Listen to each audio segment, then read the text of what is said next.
Hey, welcome to the next in the Human-Centric Cybersecurity Partnerships series of webinars. We're very excited for today's presentation. We're looking forward to all of your interesting and exciting questions. Of course, they will be answered towards the end, but we will take them throughout the session. So if something occurs to you that you'd like more information on, or you would like to make a comment, please do that in the chat as it occurs to you, and we will come to that towards the end. Today we are welcoming two of our co-investigators, Drs. Besma Momani and Shali Gai-Bahaj, and I really hope I haven't butchered that. Besma Momani is an Associate Vice President of International and Full Professor of Political Science at the University of Waterloo, as well as a Senior Fellow for the Center of International Governance, Innovation and Non-Resident Fellow at the Arab Gulf States Institute. She's a Fulbright Scholar and award-winning author of more than a dozen books. And if you've seen her before, it's probably because she frequently provides expert commentary on global affairs and political economy of the Middle East. Shelley is a postdoctoral fellow with Dr. Momani, and she examines identity, democracy, disinformation, and social media. And graduating from the University of Toronto, her comparative political research stuff's really interesting and covers topics that I really don't understand very well, such as ethno-nationalist mobilization, political party strategy, and South Asian politics. So with that, I'd like to turn it over to Shelley and Dr. Momani for their presentation. So without further ado, please welcome our presenters. Thank you. So welcome, everybody. It's a bit hard to speak to folks that you don't see, but I'm hoping there are people out there. So hello. So thank you very much. This is a really great opportunity for Shelley and I to present some of our research. Shelley has had also the opportunity and great success in presenting this to the Foreign Interference Committee, and I'm sure she'll talk about some of that as well. But the focus for us today is really focusing on the spread and impact of digital disinformation in diasporic communities.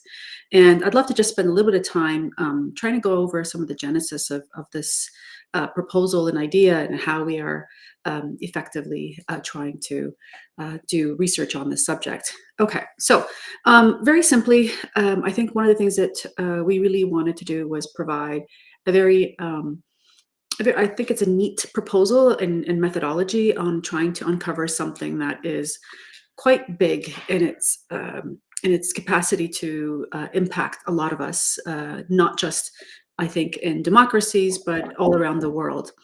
So our research focus, and we'll look at some of the definitions and what we mean by private digital spaces.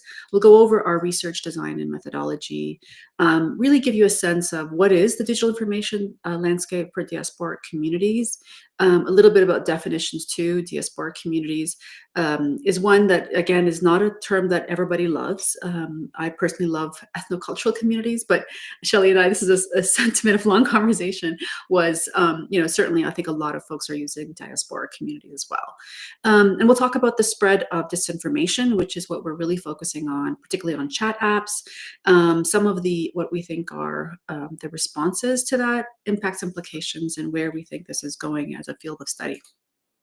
So we had a simple question, but not as simple as it looks, because methodologically we wanted to make sure that we could triangulate and think about many different ways of ensuring that this is a tight methodological study.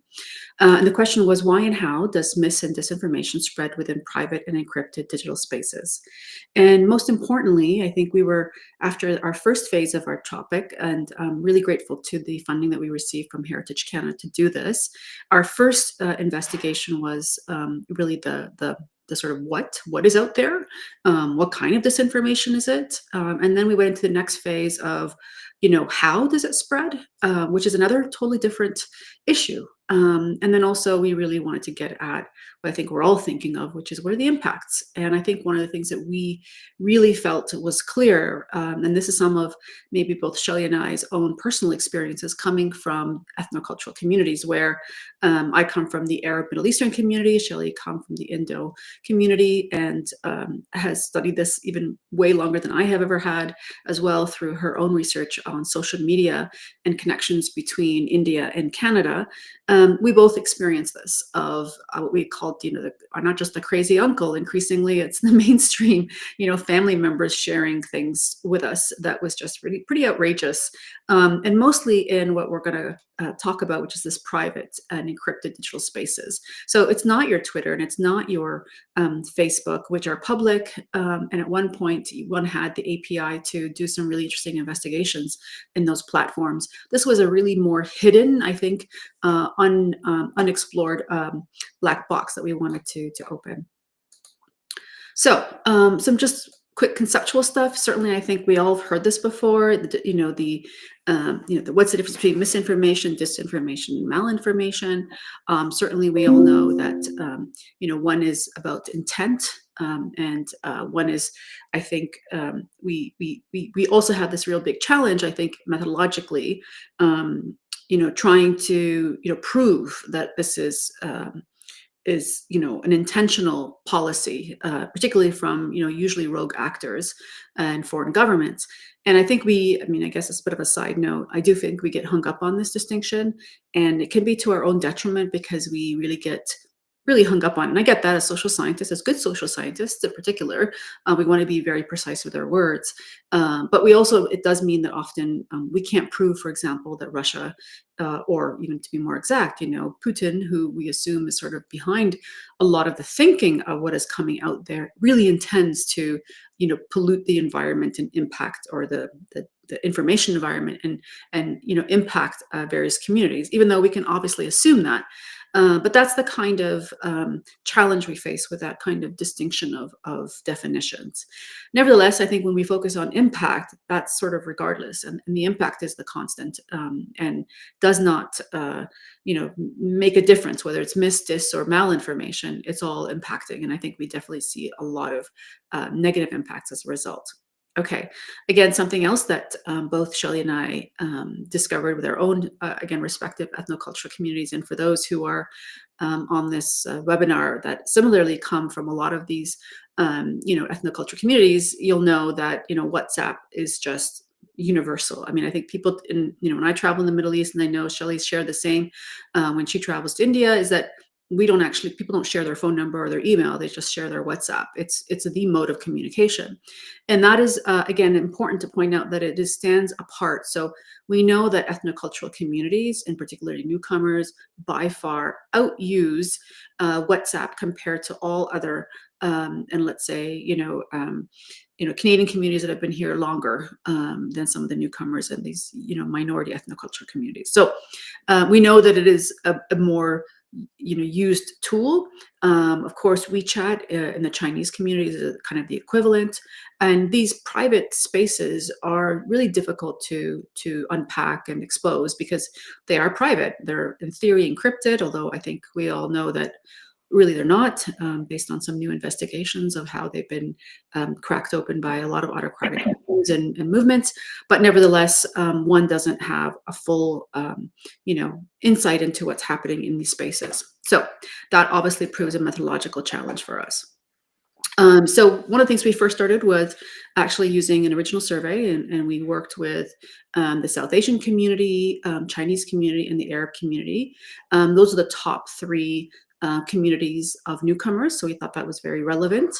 And they're also the fastest growing as well.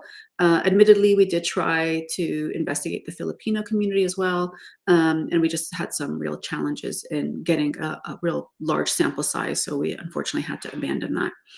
Really, I think methodologically, this is something that I love to do and done so in previous work of mine with ethnocultural communities, is to go to them. So just if you're curious, one way we did this in thinking about where do we set up quite literally our surveys is we went to ethnocultural grocery stores. So we went to where do communities of these communities buy their food. And we worked within Kitchener-Waterloo because it's known to be representative sample of much of the country in terms of the ethnocultural mix of a medium-sized city, and also very manageable for us, particularly because all of our RAs were in Waterloo, so it made things quite easy. After that, we also did semi-structured focus group discussions with members from these communities, and that was facilitated by some of the same communities that also helped us in our first study with identifying the actual types of disinformation that is exposed. And of course, we also followed up with those who filled out the survey, which was also very enriching. If you can't tell right now, this is a very expensive study because, and I always say that because I'm hoping that there are grad students on the webinar, and it's always really useful to just really be very honest about what it takes, and maybe for funders to know that this does cost money. Not just, of course, we had to provide a gift certificate of some sort to get people incentivized to fill out a survey, but also you can imagine lots of research assistants to go to these various stores and to talk to people about filling out the survey. So that's something else we had to do. Very quickly, and then I'll turn to my colleague to take over, is really talking about having a chance to talk to these folks about what is the type of apps that they use. We know that there's a lot happening again in that background. WhatsApp is one that's really, again, very popular in these communities, but it's not the only one. Certainly in the Chinese community, absolutely, WeChat has the equivalence to WhatsApp. And there are certainly private chats in some of the other more public chats. So, Twitter is used, but if you have, and just a plug here for someone who left Twitter more than almost 2 years ago, please go to Blue Sky. It's a nicer place. That you can have DMs within Twitter. And so the DMs are, again, that's the private aspect of some of these spaces. And similarly with Instagram. So there's a lot of side chat that happens, if you will, and sharing of information in those private spaces that are a part of a public space. But certainly, again, WhatsApp is a really high number. When we ask them, where do you get most of your information about everything from news, we tend to find that actually there's a big usage of, again, Instagram, WeChat, WhatsApp, and Twitter, and the rest. And most importantly, there is a high degree of trust in these spaces, which I think, again, anyone who is on these apps also feels, I don't know, maybe it's being critical of the information environment and feel like a lot of it is not very, trustworthy messaging. Our communities do think that the news that they're seeing is relatively of trust. And I think that's really very interesting for us to watch. And I'll turn it over to Shelley. Thanks, Besma. That was a comprehensive kind of introduction to some of our research. So thank you for that. And what we really wanted to explore in the survey is how and why disinformation spreads on these chats. So we started with some basic questions, kind of asking, is mis and disinformation observed in these apps? And it's interesting that 41.8% of respondents say they think they have observed mis and disinformation, while 31.6 are certain they have observed mis and disinformation. So if you combine those two categories, it's quite a chunk of users who say they have observed some form of mis and disinformation. So that kind of confirmed the idea that mis and disinformation is in fact circulating in these digital spaces. We also wanted to ask about the frequency of mis and disinformation content observed in these platforms. And what we found is there's about 46.5% who observe it from observing it daily to around 1 or 2 times per week. So again, it is pretty frequently observed in these digital spaces. And then we also wanted to kind of gauge and understand what kind of mis and disinformation content they're seeing. What are the sort of subjects and topics that are covered? And most mis and disinformation observed in these digital spaces relates to international global affairs and politics of other countries. And that's really sort of underscores the idea that these digital spaces are inherently transnational. Information circulates across hard borders, and diaspora communities are consuming information from these kind of multiple layered embedded information environments, including information environments from their home countries, but also from elsewhere. And it's the idea that sort of it's like a free market of exchange of information in these digital spaces. And the chat group is really this transnational ecosystem for information to flow across what we typically understand as state boundaries. Another kind of interesting finding is that there was also a lot of mis and disinformation content relating to local and community news, especially when we compare that to, let's say, topics on the Canadian federal government and politics. And that's interesting because it also suggests where kind of adversarial threat actors may pick up certain topics and leverage certain areas of interest to circulate and construct kind of strategic narratives and pollute the information environment through the spread of mis and disinformation content. And some of these pictures that we shared are actually from the data set from our first phase of our project, where we actually collected mis and disinformation content circulating on the chat apps. Two are related to the Russian invasion of Ukraine, and then one is kind of representative of like sort of a lighthearted memes or like a satire comedy kind of critique of American foreign policy.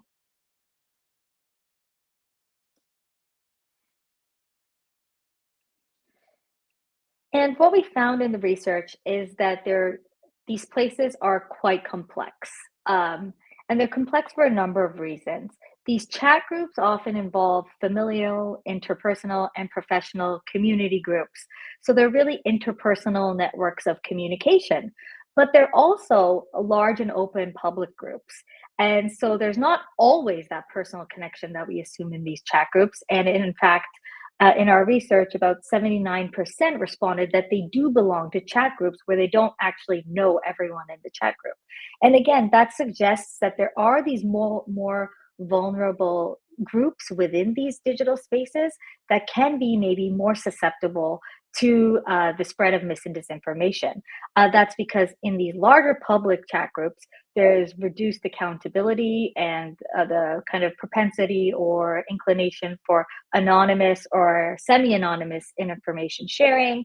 There are fewer mechanisms for content moderation through chat group administrators and group admins, as well as like communities kind of checking on each other and saying, hey, that's not true, or this is true.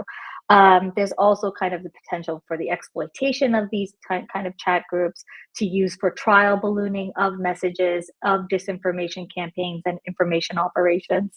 And of course, there's also the idea of repetitive exposure, that mis and disinformation can circulate on these public chat groups and then make their way into interpersonal communications or one-to-one chat or small private chat groups.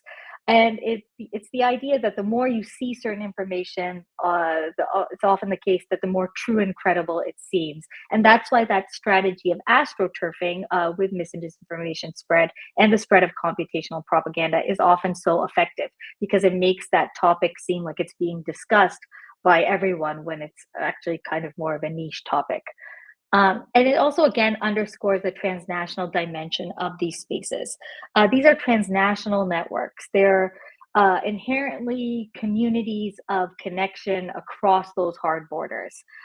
So again, the WhatsApp chat groups often connect diasporas to their home environments.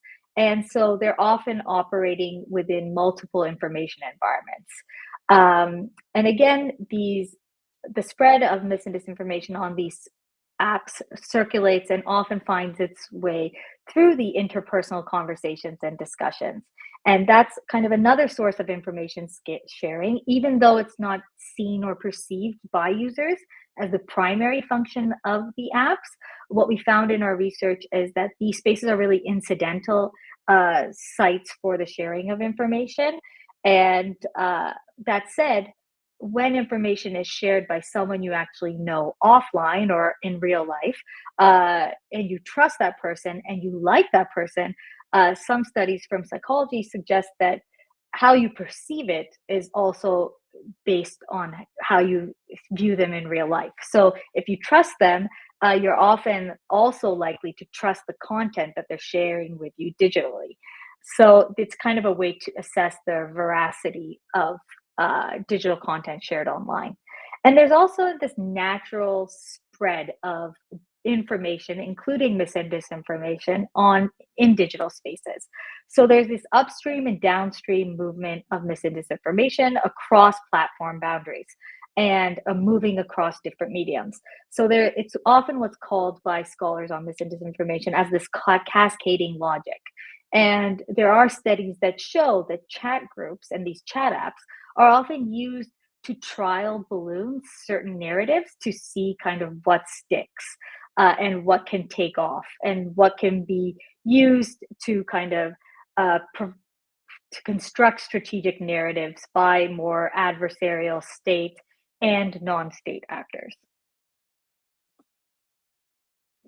So another kind of key point we wanted to understand is that when individual users see mis and disinformation content on these apps, what do they do with it?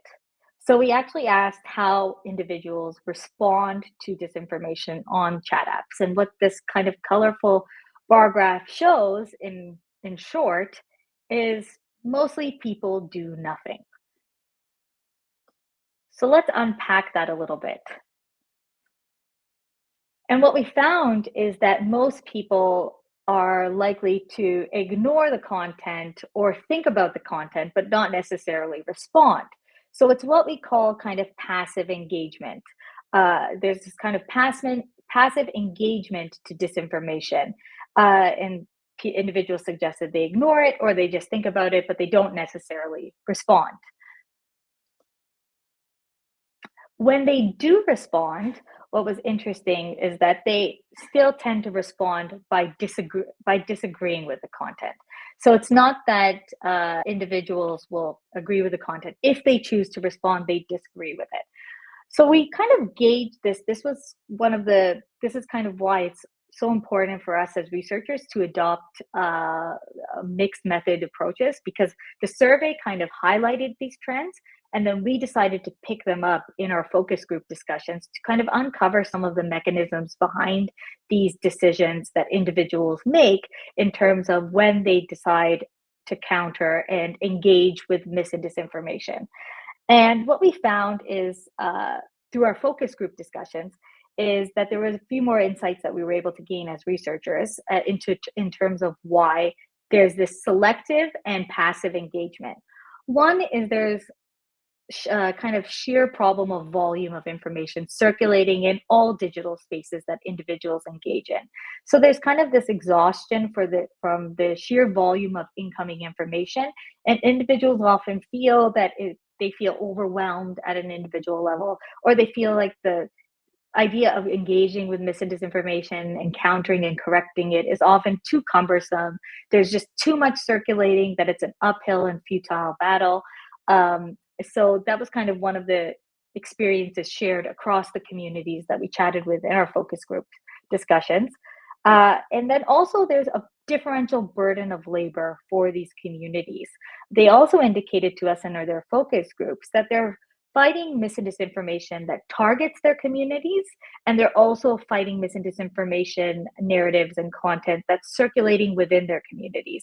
So individuals indicated that they have to be selective. They have to choose to selectively engage to kind of maintain their own individual peace and emotional well-being. That said, in our focus group discussions, we did uncover that there are a lot of stories of digital agencies.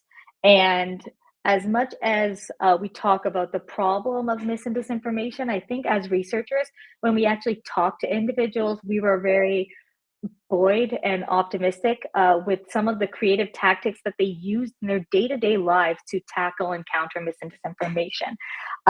So there were often creative strategies for these digital spaces that included correcting mis and disinformation circulating and moving it from online spaces to offline. So Auntie shared something in the WhatsApp chat group, a family chat group. I'm not going to call it out there, but guess what? That night I picked up the phone, I called her, and we discussed it. Or I moved it to a one-to-one chat and shared credible, authoritative news articles on the subject. There's also an awareness of how these digital spaces are sometimes surveilled and censored. This especially arose in our discussions with members belonging to the Chinese diaspora and their awareness of what was kind of safe topics to discuss and broach on WeChat and what was not, and the kind of very heightened awareness that what they discuss on WeChat will not only be censored and surveilled, but may also have implications if in real life, not just for themselves, but also for loved ones back home. So again, a lot of stories of this kind of digital agency. We also found that individuals use unique kind of cognitive shortcuts or heuristics in these digital spaces. So they use things like what chat group was the information shared in, because that particular chat group is known to have a lot of junk news and garbage sharing on that. So I ignore what's shared on that. They also use the credibility of the sender. Individuals who send content develop sort of a reputation as either a credible sender or one that lacks credibility. And interestingly, technological interventions like forwarded many times, these are a bit more ambiguous and are read differently by different subpopulations within the diaspora community. So for example, on WhatsApp, there's the forwarded many times. By younger users, that tended to be a flag, like a yellow light, this content may not be valid and accurate. For older users, it was like, check, this information's been shared so much that maybe it's valid and good, and I'm just going to pass it along. So it was interesting to see that those content moderation interventions track differently within subpopulations in these digital spaces. And then, of course, we wanted to understand the impacts of disinformation. And again, I shared some of the individual level impacts, but what you see is across the board, the spread of mis and disinformation is impacting these communities in unique and different ways. 51% of our respondents reported experiencing some amount of marginalization as a result of online mis or disinformation. 46% experienced some degree of hate as a result of mis and disinformation.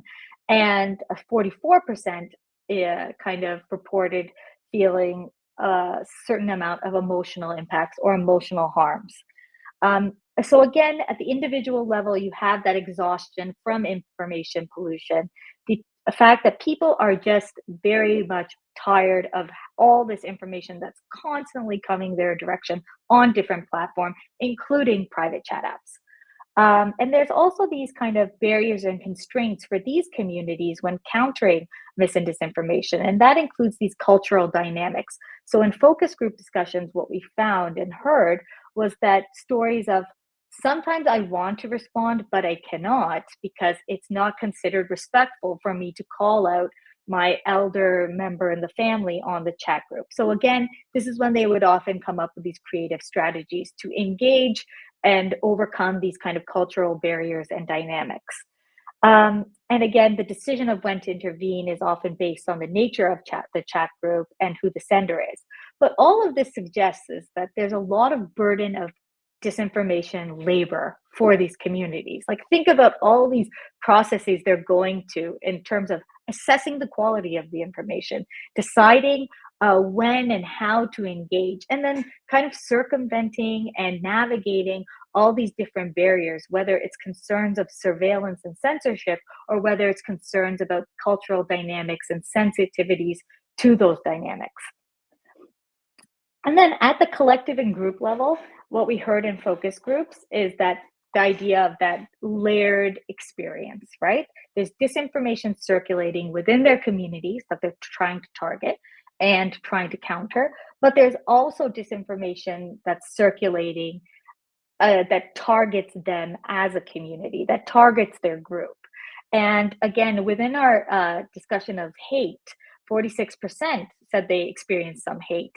And within our communities, what we found is the Chinese population reported experiencing more increases in discrimination and prejudice than the sample as a whole. So again, some diasporas are affected even differently than others. And that's consistent also with our previous round of focus groups that talked about anti-Asian hate during the COVID pandemic. So again, they're also dealing with mis and disinformation that targets their communities.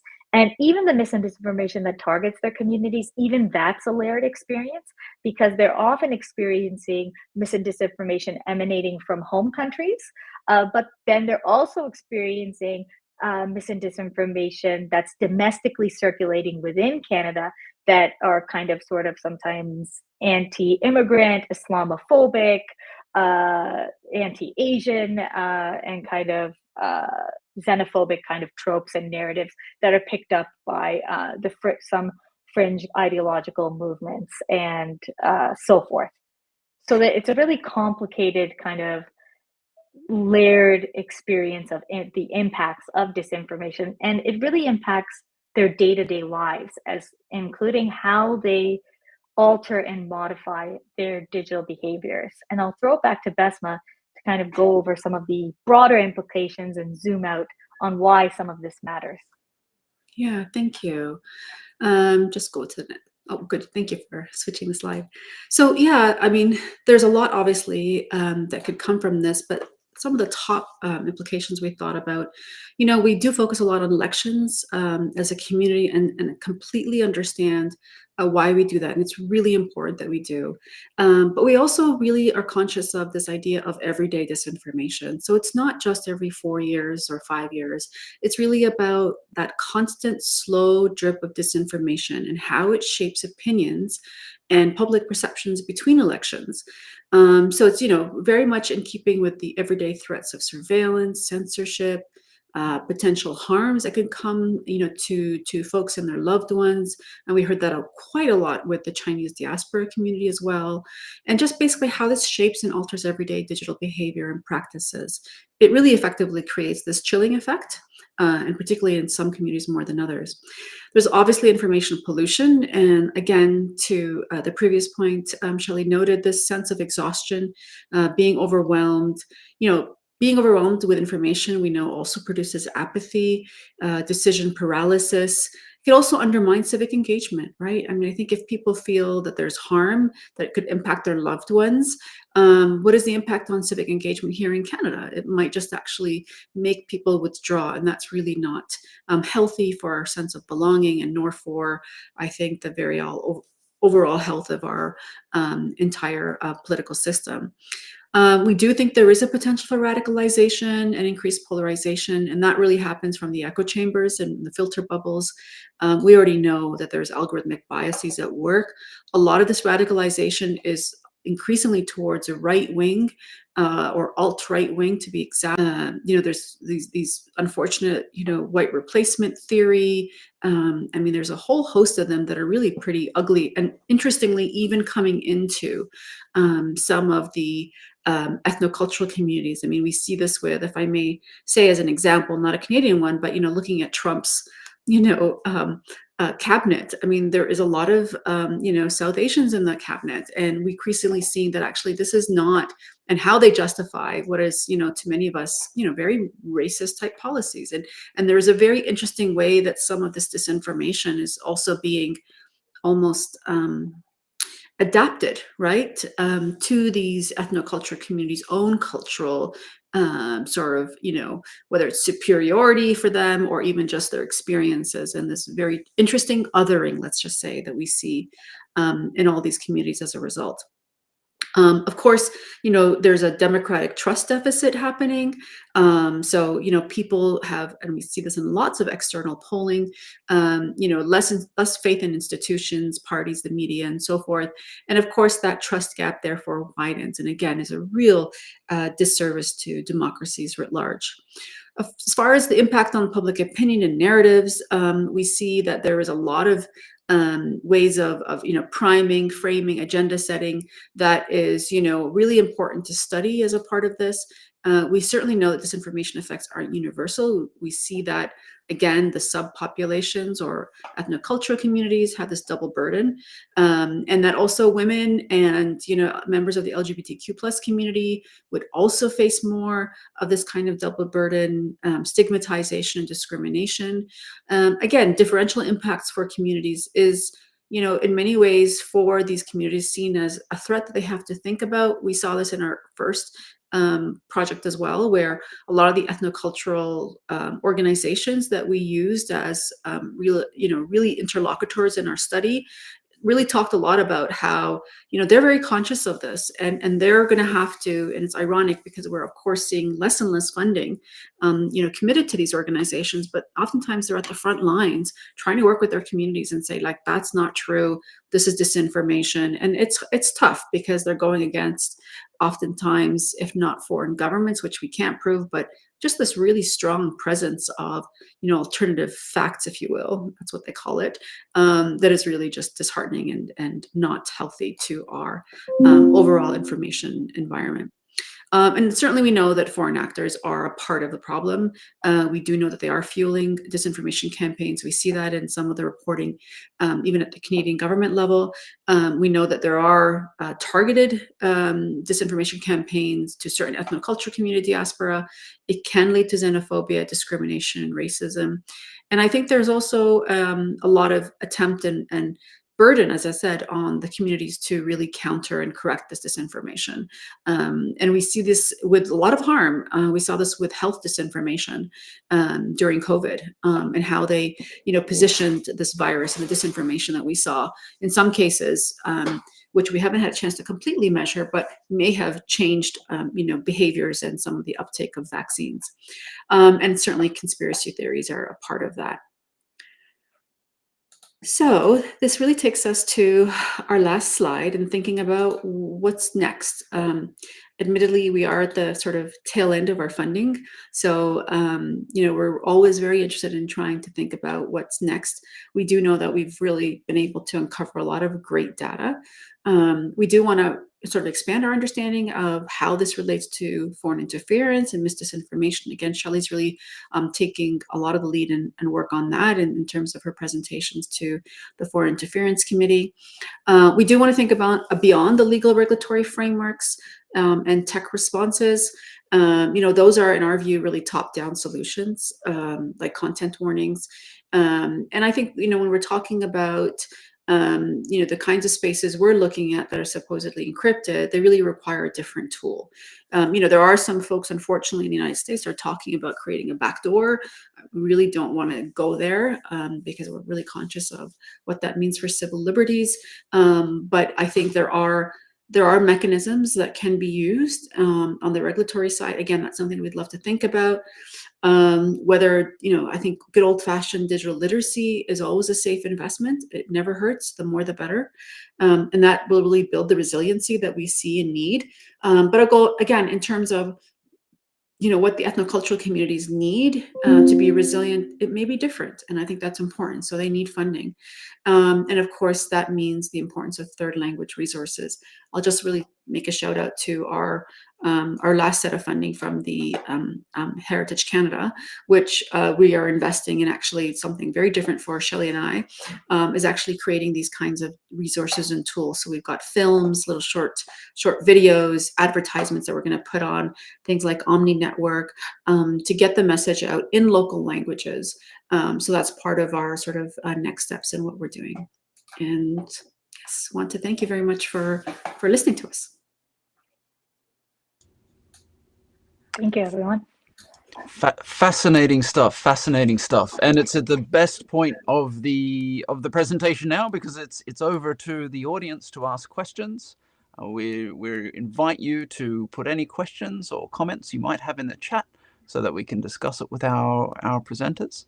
Before we dive into what's coming in on the chat, though, I'm just a little bit curious about what it is that makes these kinds of spaces different. If you would mind sort of explaining a little bit more about what it is that's special about these particular spaces. Esma, do you want me to take it? Go for it. Okay. So the way we like to think about it is kind of, they're unique and different in multiple ways. One, they're unique in kind of how mis and disinformation spreads. And that's where those like interpersonal connections really come into play. And these, like, we see it in our research with those cognitive shortcuts of how individuals assess the quality of information is a little bit different than how they assess it in places like Facebook, or even more so Twitter/X, where there's a lot more anonymity with information being shared. So your guard may be up in a different way in those spaces versus how they are in, like, let's say, a chat group with 5 of your best friends, or a chat group with family members who you know and respect. So there's a difference in that way. There's also a difference in terms of accessing these apps as researchers, right? There are logistical questions and challenges of how to access them. There are methodological barriers and how to research them and study them. And then there's ethical concerns, because you do want to make sure that we protect individual rights to privacy, anonymity, and so forth. And then, of course, there's kind of a key difference in what you can do with mis and disinformation circulating in these spaces. It's not that easy to throw on a content warning about something that's shared on a chat app, and that there's not much of an appetite, nor should there be, for kind of that external like surveillance and censoring of content in these apps, because they are seen as safe places. And we do need safe digital places where individuals can sometimes engage in free exchange of ideas that are, what we call, like, what the public policy world calls awful but lawful. And that also, it's important to have those kind of outlets for individuals to share ideas. And that's where democratic discourse happens. That's where kind of our liberal political institutions can grow and get a gut check in terms of what's working and what's not. It creates some accountability in terms of that democratic free exchange of ideas. So what we can actually do, the policy responses for these spaces are also different than, let's say, places like Facebook and Twitter, where we can demand more from big tech to do more. But in these spaces, you probably actually don't really want big tech in your DMs.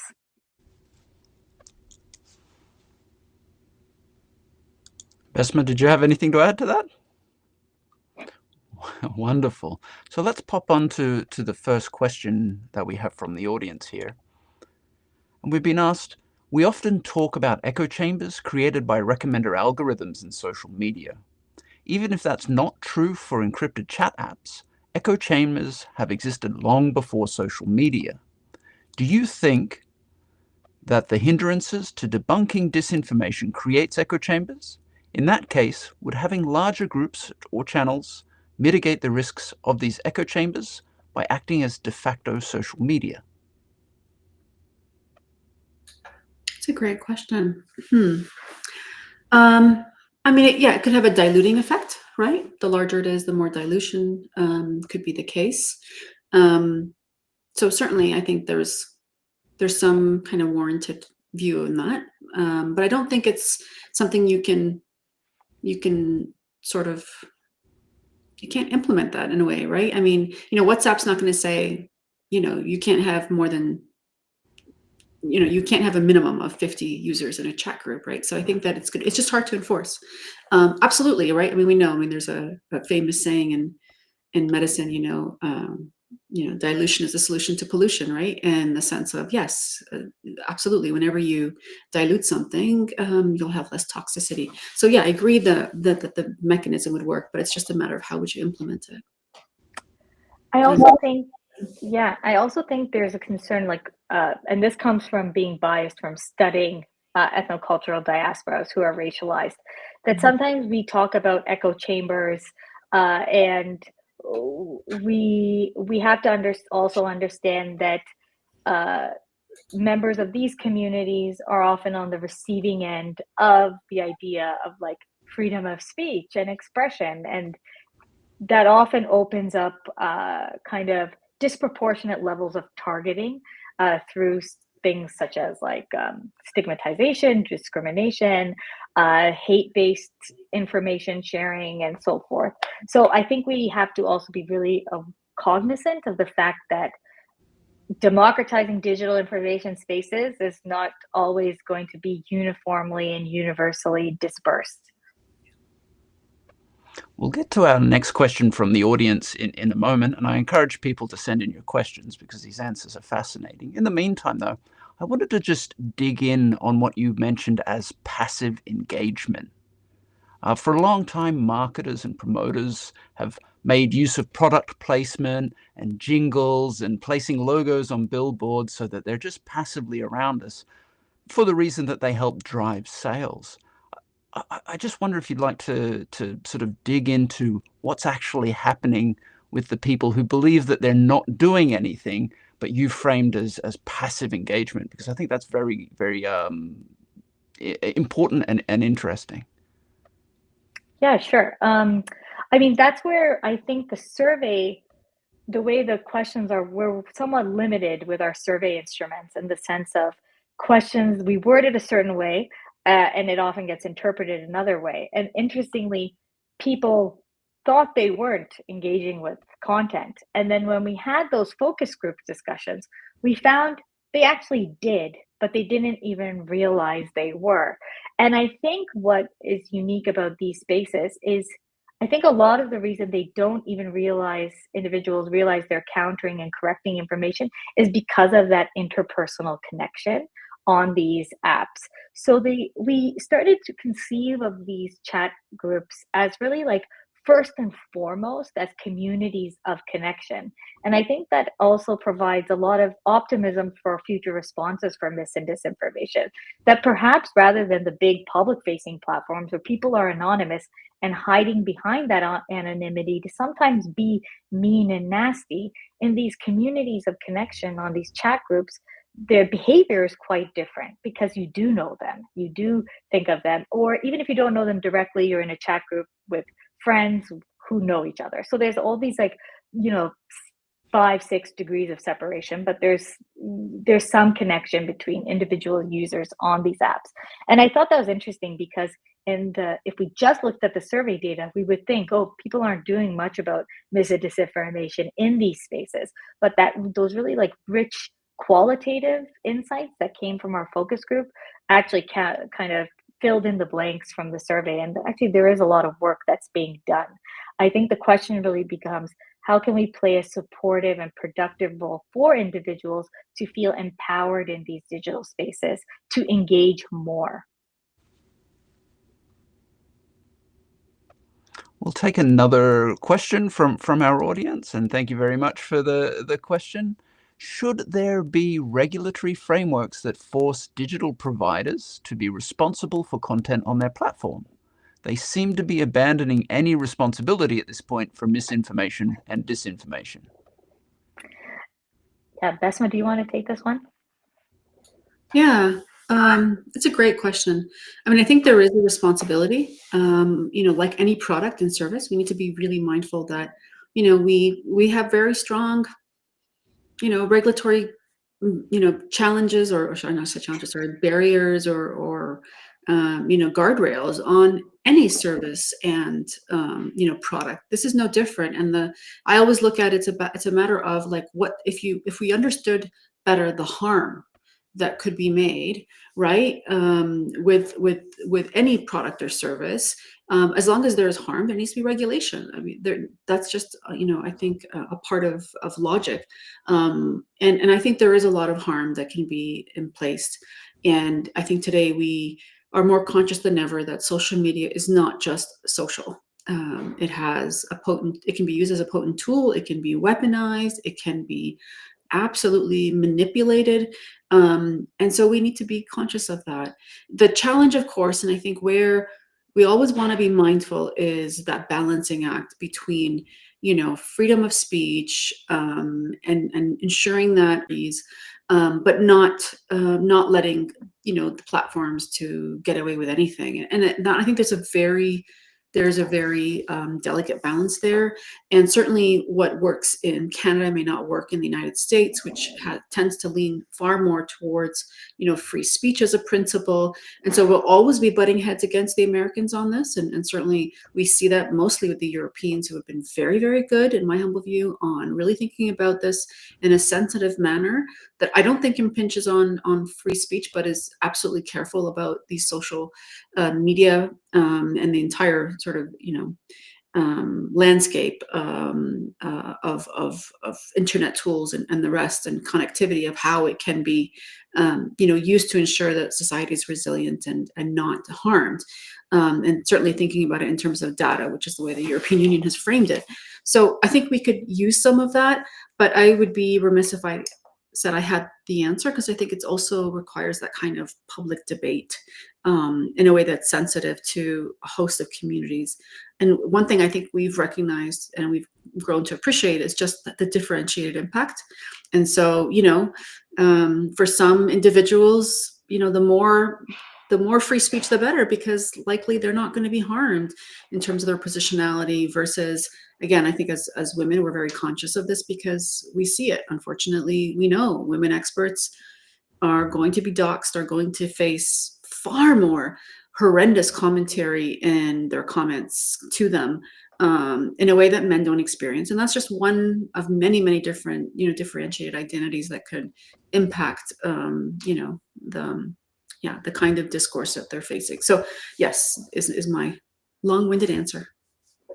And also, just to kind of add some nuance, is that the legal regulatory responses can't be kind of like a one-size-fits-all for these different platforms, because they are so different and unique. And you see that between like the public-facing versus the kind of these private chat apps. So that said, it's also really hard for the legal regulatory responses to keep up, because there's always the technology itself and the platforms themselves are always constantly evolving. When we started our research, like TikTok was nothing. And within 3 years, it's now a main information source for the younger demographics. So it's constantly evolving, and sometimes the legal regulatory responses are needed, but they're always almost going to be playing catch up. So they have to also be complemented by other strategies, like investing in these kind of grassroots strategies, using civil society organizations, partnering with these sort of trusted intermediaries between government, technology, individual users. So I think it really has to be what we call not just a whole of government approach, but also a whole of society approach. You noted in your presentation sort of the popularity of different platforms, and I couldn't help but noticing that if I combined a few of them together, Instagram, WhatsApp, Facebook, they're all owned by that is a considerable proportion of the media that's being used among these communities. And also noting that recently this group has decided to change how they're going to manage content moderation, aspiring to a free speech approach, shall we say, but in practice changing to a community-driven moderation type model. Just wondering your thoughts about how those changes could impact the future within these communities, and whether that type of model opens up these platforms for additional types of misuse, and the moderation system itself being misused as a tool rather than as a government's framework that works as explained by the policy documents put out. Yeah, and I'm mindful of something that I heard, and I apologize, I'm forgetting her name, the Facebook whistleblower, who talked about the lack of content moderation, particularly in foreign languages, and that English was overrepresented because they were generally, afraid of lawsuits. So, overrepresentation in the Anglosphere, because particularly for the United States, because they're just afraid of being sued.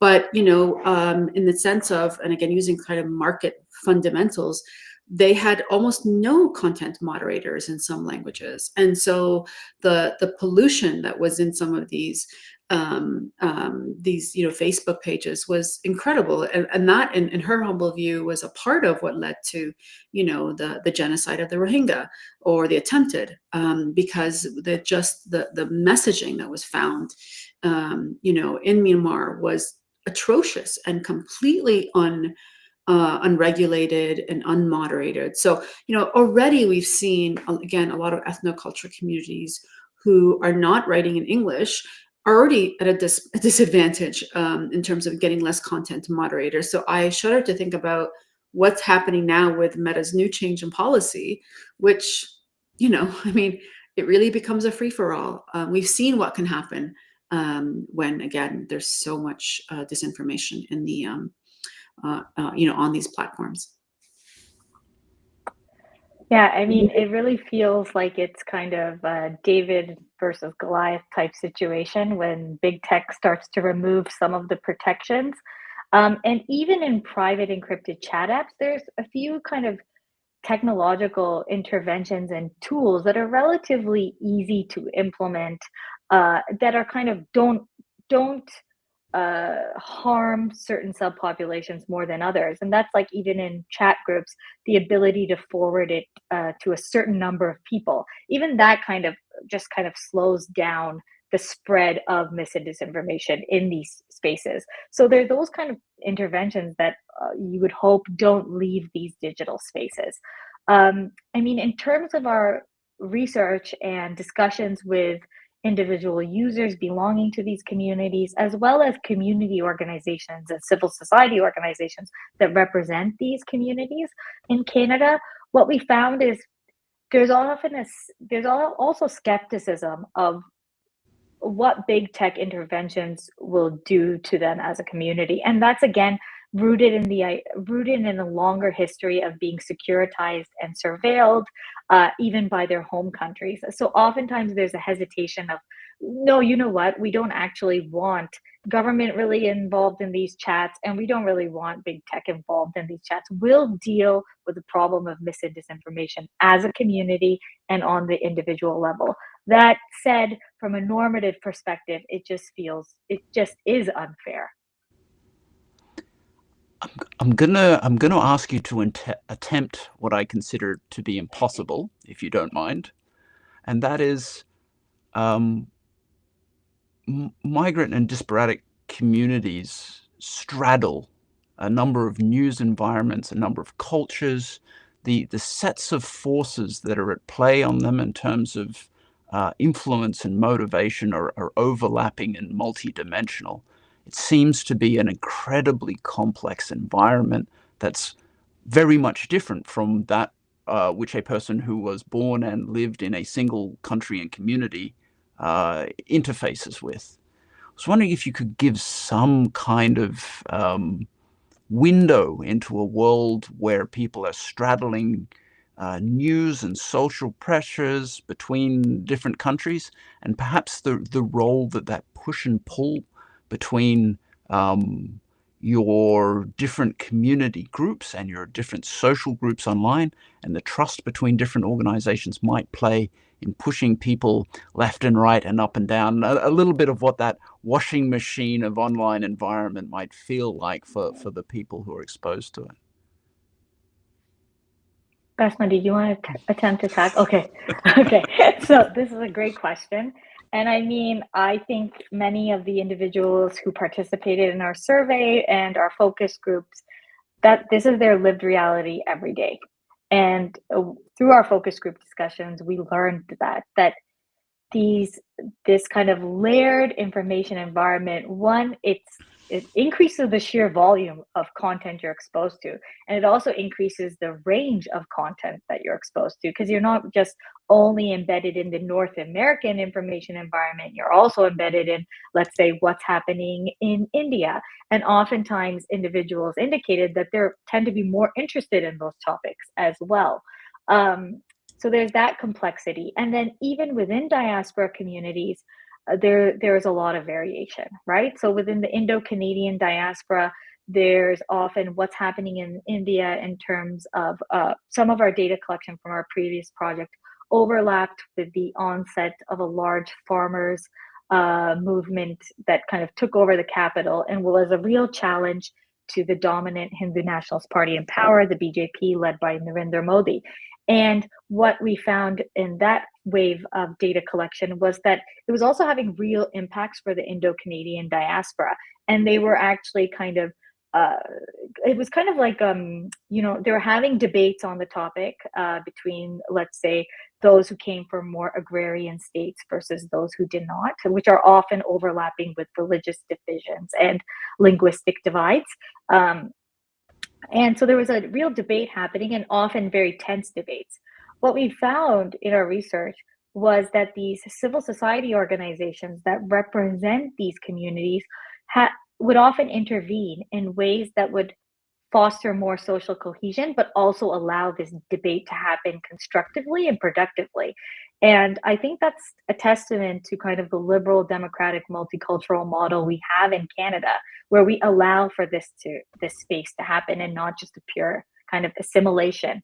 And what we found from our community partner organizations is they created a virtual town hall where they called experts who kind of represented both sides, and they had a very healthy debate, a question and answer period, and for their membership, and it was really well received.